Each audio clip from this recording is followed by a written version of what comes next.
Hello friends, my name is JJ, and it is once again time for one of my beloved What Were the Most Culturally Important Things of the Last Year videos. This is where I try to determine how much of what happened in the previous year is likely to remain a permanent reference point in the American cultural canon, and what can be safely forgotten. This is now the 6th of these videos that I've made, and they have all taken place during the 2020s. This wasn't something I did on purpose. The only reason I started this series in 2020 was because 2020 seemed like a uniquely interesting year, what with the outbreak of COVID and the George Floyd stuff and all of that. But this also means that I have inadvertently started documenting the culture of an entire decade, and now that the decade is more than half over, I thought that this year we would begin by reviewing some of the cultural trends that I think we will remember as defining the 2020s as a whole.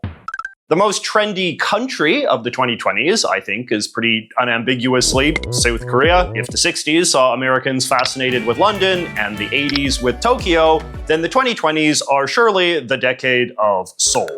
The huge success of K-pop Demon Hunters in 2025 was just the latest proof point in a decade already defined by the cultural triumphs of Parasite, Squid Games, BTS, Hellbound, and Sweet Home. We also, I think, now have a pretty clear sense of who some of the breakout movie stars and musicians of the 2020s will be. Fame tends to grow slowly over time and is rarely limited to just one decade, but we can nevertheless easily identify a few celebrities whose careers truly took off in the 2020s. Timothée Chalamet, for instance, I think seems to have emerged as a true Hollywood superstar during this decade. Even if he makes movies for many more decades, I imagine films like the Dune series and A Complete Unknown will still be regarded as among his most iconic performances. Speaking of Dune, Anya Taylor-Joy also feels like an actress that has started being in everything this decade, following the success of The Queen's Gambit. Sydney Sweeney got a lot of press this past year for that viral Good Genes ad, but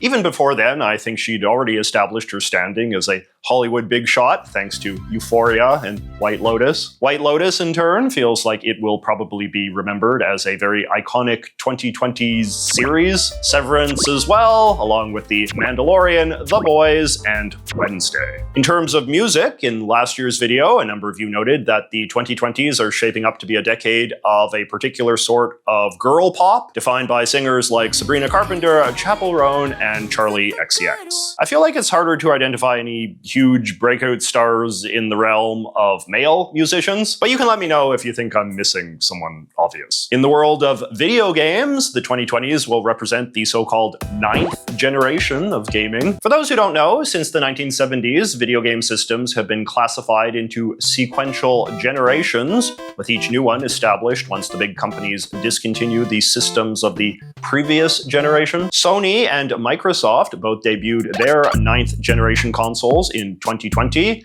and in 2025, Nintendo finally released theirs. The Gen 9 lineup is now complete and expected to last us the rest of this decade. As far as other digital entertainment goes, an explosion of online gambling has been another very noticeable 2020s thing. The majority of US states legalized online sports betting this decade, following a landmark 2018 ruling from the US Supreme Court permitting it. Prediction betting, which is a subtly different form of gambling on sports, as well as elections and other random things, is of more dubious legality, but currently has markets operating in all 50 states. I'm sure you've seen a bunch of YouTube videos talking about just how dominant this stuff has become in American culture lately, especially among young men. In my 2023 video, I spoke to my pal Linus about 2020's design aesthetics, and I think that his conclusions have only become more self-evident since then. This is clearly a decade where things like package designs, billboards, and book covers are defined by bright, clashing colors, stylized 3D, and big weird fonts. And lastly, of course, the 2020s have also been the decade of generative AI, with the technology itself not only emerging in this decade, but also a whole host of accompanying jargon, stereotypes, and moral panics. I'll have a bit more to say about AI later, because I think that 2025 introduced a fresh new trope into the conversation. All right, and on that note, let us now talk about this past year in particular. What sort of specific things did 2025 add to the American cultural canon? I feel like this was a pretty busy year, so let's get into it. But first, how about a quick word from today's video sponsor, Surfshark? Hello, friends. So today I am talking to you from my miscellaneous junk closet. And for every fun fact I tell you about Surfshark, I'll show you something I've gotten here. Okay, number one, Surfshark is a VPN app that allows you to mask your real-world location with a fake virtual one whenever you connect to the internet. Check this out. It's a copy of American Pastoral by Philip Roth, my favorite author. Number two, Surfshark gives you greater privacy and security when you connect to the internet using public Wi-Fi, and it gives you access to region-locked content on streaming sites and more. This is a Mario block lamp. I see the bulb has burnt out. Number three, Surfshark offers a number of non-VPN services as well, including an ad blocker, a cookie pop-up blocker, and on some of the higher-end packages, antivirus protection as well. Here are three partisan rosettes from the British political parties that some viewers mailed to me. And number four, viewers who sign up for a minimum 1-year subscription to Surfshark using the URL surfshark.com/JJMCC or the promo code JJMCC can get an amazing 4 additional months absolutely free. This is an old cell phone that J-Reg bought when he was trying to go screen free. So don't delay, give Surfshark a try today. And now, back to the video. All right, so my first cultural canon nominee for 2025 would be this pointy boy, the Cybertruck. Maybe I'm a little bit late to the game on this one, but in my defense, cars can be a somewhat difficult thing to track the cultural relevance of. Tesla's Cybertruck officially entered full volume production in 2024, and then in January of 2025, Cox Automotive documented that just under 39,000 Cybertrucks had been sold that first year. The total 2025 numbers are not out yet, but based on previous quarterly estimates, Tesla probably sold another 20,000 or so. This means that there are now close to 60,000 Cybertrucks on the streets of America, which is a pretty low number by car standards, given that a popular model will often sell upwards of 500,000 a year. But that said, 60,000 is still a high enough figure that if you live in a big city on this continent, you have almost certainly seen one before. I actually made a point this past year of documenting the license plate of every Cybertruck I saw on the streets of Vancouver, just because I kind of felt like I was seeing a lot, and I wasn't sure if I was maybe just seeing the same ones over and over. In total, it turns out I saw 12, so basically 1 a month. And that matters because the Cybertruck's relevance comes primarily from its desire to be seen, as opposed to being a mass consumer purchase. Elon said from the start that one of his goals with the Cybertruck was to make the future look like the future. Finally, the future will look like the future. So in that sense, they've always been intended to have a more ornamental than practical purpose. Something we're all supposed to gaze upon with slack-jawed wonder and say, golly, we sure ain't living in the olden days anymore. In reality, over the long term, I suspect that Cybertrucks will mostly just be remembered as a symbol of Elon's eccentricity during his peak years of cultural power, rather than the beginning of any sort of larger aesthetic trend. In terms of imagination, I think I have a great imagination. Who else but this guy would design this, and everybody on the road is looking at it? But on that note, let us now talk about the Trump administration. 2025 was, of course, the first year of Donald Trump's second non-consecutive term, which, as I noted last year, is a very culturally significant thing unto itself, just because something like this has never happened before in anyone's living memory. I don't think it's very controversial to say that Trump's second term has so far proven to be more aggressive and extreme than the first, which could prove a useful data point in the future if some other former president ever makes a play to get back in. I feel like Trump did a lot of things this past year that will probably be remembered for a long time to come, including his across-the-board tariffs, the ICE raids, and the deployment of troops to several US cities. But if I had to pick one thing that I think will linger in the cultural memory, it would probably be Doge, and specifically the abolishment of USAID. Doge, the so-called Department of Government Efficiency, was Such a bizarre spectacle, the sort of thing that would strike you as bad writing if it happened in a movie. The President of the United States appointing the richest man in the world to preside over an agency named after a meme and unleash a horde of young minions on government agencies all across Washington, letting them fire people and eliminate departments as they saw fit, all in some slapdash pursuit of fulfilling the long-standing Republican dream of cheaper, smaller government. Elon himself now admits that Doge, which he stopped running in May and may or may not even exist anymore, was only a little bit successful. Do you think you were successful? We're a little bit successful. We were somewhat successful. But certainly not through lack of trying. The question of how much money it actually saved is pretty actively disputed, ranging from its own lofty claim of $214 billion to literally nothing. Reason magazine says that it's possible it did shrink the size of the federal workforce by 12%, however. But in no realm was Doge more unambiguously successful than foreign aid. In February, the agency known as USAID was declared formally closed forever, with the Trump administration even ostentatiously getting workers to pry its name off the Washington building that used to house it. This was the organization that previously used to distribute tens of billions of dollars in foreign assistance to some of the poorest countries in the world, paying for things like medicine, doctors, and food. I don't want to be too glib about this, but I really do think this might be one of the worst things an American president has ever done. Other presidents have been responsible for causing large losses of life around the world through war,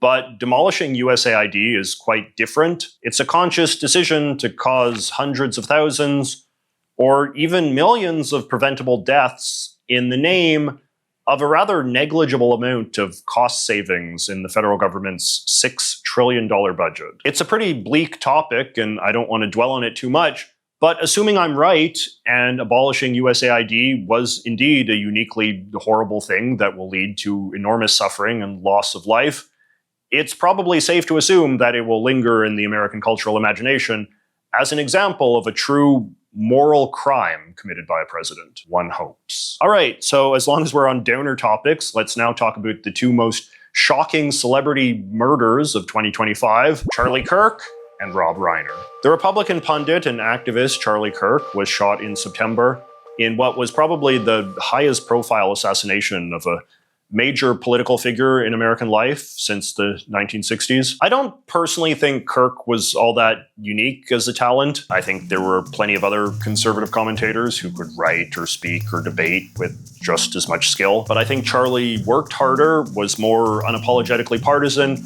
and forged more meaningful relationships with the Trump family.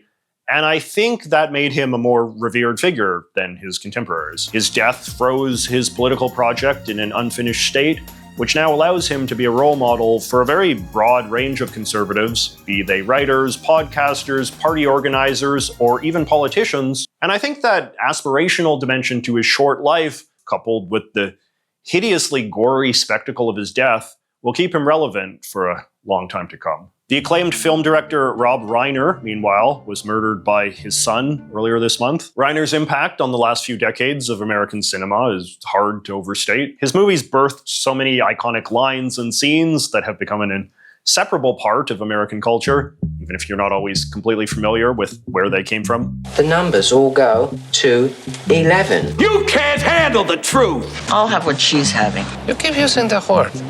I don't think it means what you think it means. Unlike Charlie, Rob wasn't killed in public while working, but the monstrous circumstances of his death will become a permanent part of his biography just the same. In that sense, I would put his murder up there with events like the suicide of Robin Williams, or more recently, the helicopter crash that killed Kobe Bryant, in terms of being one of those truly dramatic deaths that fundamentally reshapes the legacy of an already very famous person. All right, let us segue now into something a bit less grim and a considerably less emotionally affecting loss: the end of the penny. The 1-cent penny is arguably the most iconic American coin and has been featured in an endless array of art and satire over the years, to say nothing of all sorts of colloquial American expressions about saving money and spending money and all of that. It's been said that this profile picture of Honest Abe is the single most replicated image in human history. And yet, after many decades of slow but steady inflation, the amount of money a penny represented became minuscule to the point of irrelevance. Certainly for much of my own life, I've heard it said that pennies cost more to make than they're worth. And in recent years, the existence of pennies became a popular thing to theatrically complain about as evidence of a government too incompetent to solve even the smallest problems. So almost all economists agree that we should stop minting pennies. It's not a particularly interesting or partisan thing, but it's really obvious. So my question to you is, why haven't we done it? You know, I got to tell you, John, I don't know. Anytime we're spending more money on something that people don't actually use, that's an example of something we should probably change. But it seems that the complaining did ultimately get through. Here in Canada, pennies officially stopped being made in 2012. And then in 2025, the United States followed suit. The US Mint agreed to produce its final batch in November. 2, 1. Now, actually phasing them out of day-to-day life will take much longer, however. Though the Canadian government has spent over a decade attempting to gather them all up and has been encouraging stores to stop accepting them, there are still said to be hundreds of millions of pennies in circulation across Canada. But even still, the symbolic, psychological consequence of officially ending pennies remains pretty significant just at the cultural level. It's an acknowledgement that we are officially entering an era where the penny will eventually become a sort of mythological unit of currency, known only from old-fashioned sayings and stories, up there with shillings and doubloons. Alrighty, now let us get back to AI for a moment. Specifically, the idea of an AI bubble. If AI has been the defining technology of the 2020s, then I feel like 2025 was the year that talk of an AI bubble first went mainstream as the official economic anxiety of the decade. The stock value of companies that specialize in AI software is very high right now, even in the absence of profits, obviously boosted by all of these breathless stories about how AI will change the world. AI is the biggest technical thing ever in my lifetime. The spending of these companies has in turn been a very large driver of American economic growth over the last few years, with some estimates even saying that AI-related spending is basically the only thing driving American GDP growth at a time when so many other industries are struggling or stagnant. The theory of the AI bubble, however, is based on an assumption that all of this investment will not yield the anticipated results. AI technology remains too janky and flawed and overhyped, and there is a risk that people will simply get bored or annoyed or otherwise fall out of love with it sometime in the near future. A collapse in demand would be of particular concern to those AI companies who have been madly investing in physical infrastructure lately, buying up huge piles of the latest and greatest microchips and building gigantic warehouse-sized server farms. These are things that have been constantly rising in cost and will therefore become an unsustainable expenditure at some point unless profits start rolling in. On the other hand, there are plenty of smart people who push back against this bubble theory. They argue that the companies financing AI are some of the richest in human history and can therefore afford to make even the riskiest investments. So even if interest in AI ultimately collapses, the economic consequences might play out slowly, as opposed to in some big overnight financial crash. But for our purposes, the main point is just that an AI bubble is perceived to exist at the moment. And one way or another, this perception will remain an important data point for future conversations about the role that new technology plays in the economy and stock market. Perhaps we'll get closure on this story by the end of the decade, or perhaps the status quo will just march on into the 2030s and beyond. Next up, let's talk about this guy, Pope Leo XIV. Cardinal Robert Francis Prevost of Chicago was elected Pope of the Roman Catholic Church on May 8th, 2025, ending the 12-year reign of the popular Francis I. He became Leo XIV and was quite a shocking pick, just because it had long been conventional wisdom that there would never, ever be a pope from the United States? As one pundit put it, the Americans already have so much. This makes Leo's papacy very symbolically and historically important, because we now have the Catholic Church, that august institution of old world power, officially coming under the leadership of a man from the great superpower of the New World. It feels like the 21st century equivalent of having a pope from the Holy Roman Empire or something. That said, Leo hardly carries himself as some brash American chauvinist, and like most recent popes, he's spent much of his adult life living abroad and trying to cultivate a new identity as a multilingual, multicultural man of the world, loyal only to God and the universal church. In that sense, he doesn't really seem very American in a lot of ways, and I suspect he won't have any above average influence in the US any more than the late Pope Benedict had above average influence in Germany. Leo is not that old by Pope standards, and barring anything unusual, he will almost certainly remain Pope for the rest of the 2020s, which means, regardless of how much anybody cares about him as a religious leader, he will inevitably become one of the great cultural figureheads of this era, a man whose term of office will overlap with a large chunk of this decade, and thus become associated with its overall historic vibe. In that capacity, he will join Trump, Biden, Zelensky, and King Charles as part of the 2020s leaders canon. All right, now let us talk about two other Americans who made a big splash in 2025, Hassan Piker and Nicholas Fuentes. As I mentioned before, it can be a bit difficult to declare with great certainty when precisely a famous person has formally made it into the permanent cultural canon, just because fame is a gradually occurring thing. But both of these guys feel like they passed some important milestone this past year in terms of broad acknowledgement that they matter, and that literate Americans should accordingly be expected to know who they are. Hassan and Fuentes are, of course, two political commentators known for having extremist views. I don't mean to imply that they're moral equivalents or even perfect polar opposites of each other, but I do think it is fair to say that Hassan is broadly understood to be America's leading pundit of the far left, and Fuentes is broadly understood to be America's leading pundit of the far right. Both of them traffic in the sort of stereotypically extreme ideas commonly associated with the two radical ends of the political spectrum. Hassan is basically a communist on economic issues and reliably defends any foreign group that hates or attacks the US, while Fuentes is a paranoid racist who just loudly shouts anti-Semitic and misogynistic slogans all day. It's nothing new to say that America is a politically polarized country, but the 2020s have really taken this to cartoonish extremes, with pundits on both sides testing the limits of what a polarized public is willing to embrace. Hassan and Fuentes have emerged as leading symbols of this phenomenon because they've proven to be the most successful and talented at normalizing types of rhetoric that were once considered like way outside of the mainstream. In 2025, they both got a fair bit of attention in the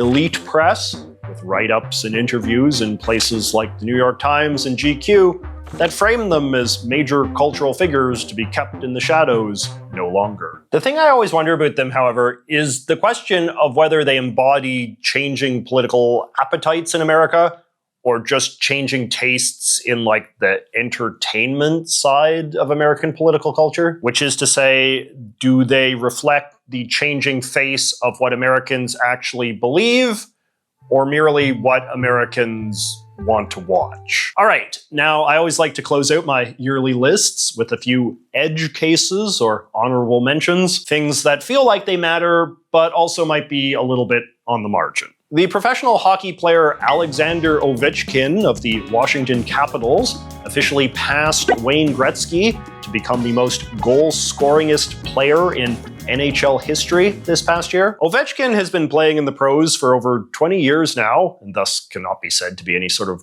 breakout star. But passing the record of Gretzky, the most famous hockey player in history, is still pretty big. Gretzky still beats him in enough other stats to make the title of Great One not quite up for grabs, though. In 2023, I identified this particular sort of guy-girl social issues debate show as something that was clearly making a lasting impact on American culture. I feel like that general format has continued to evolve since then, and this year Jubilee's surrounded videos became the leading manifestation of it. I don't know if it deserves to be credited as a specific thing though, or if the concept of weird debate shows with strange random people is just the larger phenomenon that's worth recognizing. The show Smiling Friends now seems to have established itself as one of the great mature American cartoons, with memes and references to it being everywhere this past year. I feel like the three main characters, Pim, Charlie, and Alan, are now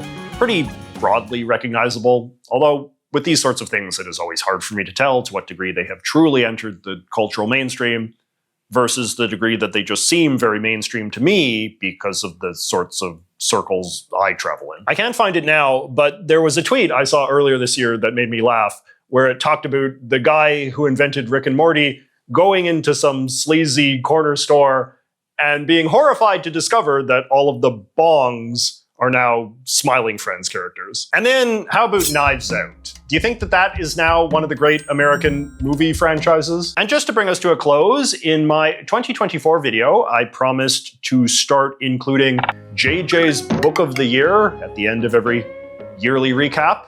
And I admit that I was struggling right until the very last minute to come up with this one. I said I wanted to recommend good books that communicate useful, fact-based knowledge that helps improve cultural literacy. That's obviously a very broad category. This book, Abundance by Ezra Klein and Derek Thompson, is a book that is worth knowing about as a cultural literacy object in its own right, less because of anything it says and more just because so many people are talking about it as one of the most important political books of the decade. But I think I might discuss it more in a future video. Instead, I want to recommend this book, Breakneck by Dan Wang. I've been finding myself more and more interested in China lately, particularly takes on China that seem honest and non-sensational. China is a big, important country, and yet I feel like too often what we learn about it is filtered through so much performative political demagoguery, and the end result is a public that is often comically illiterate about the literal second biggest country on Earth. In Breakneck, Dan, who is a Chinese-Canadian intellectual, who has spent a lot of time moving back and forth between China and America, talks plainly about what both countries are like in a day-to-day sense and how their different political systems affect what life is like for ordinary people. His big insight is this idea that China is fundamentally a society ruled by engineers and thus prioritizes building things, while America is a society ruled by lawyers and thus prioritizes thinking about everything through the frame of rights, justice, and procedure. Both approaches have pluses and minuses, and he thinks that both places can learn from each other. It's a pretty calm and unsentimental book, and for that reason, as soon as I started reading it,